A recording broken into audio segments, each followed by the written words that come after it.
Naintindihan mo na ba ang salitang kapag mahal mo, pakawalan mo? Sa una, naguguluhan ako. Kasi syempre, mahal mo nga. Bakit mo naman pakakawalan? Until na-realize ko na totoo pala ang ganito. Na kailangan mo nang hayaan ng taong gusto nang umalis. Kailangan mo nang pakawalan ang taong minahal mo ng totoo. At gusto mong maging masaya siya. Kahit hindi na ikaw ang dahilan sa ngiti niya. At yan ang pinakamasakit sa pagbitaw mo sa kanya. Sa relasyon, hindi lahat ng bumitaw ay hindi na mahal.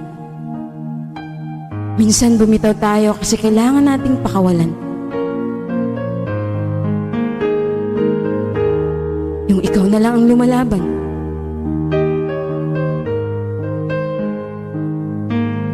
Hirap ka nang iangat kasi.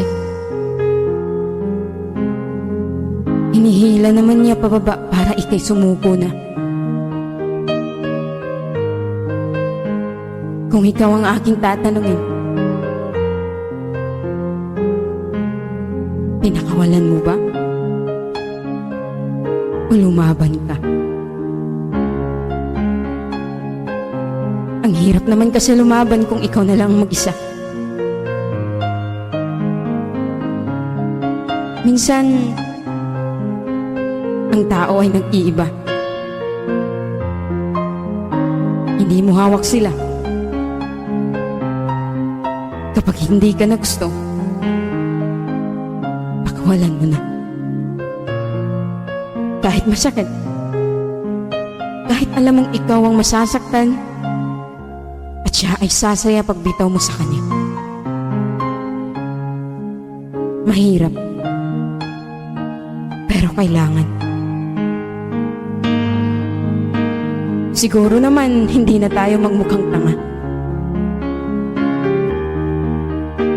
Kung pagkakawalan natin ng isang tao, kahit mahal mo pa.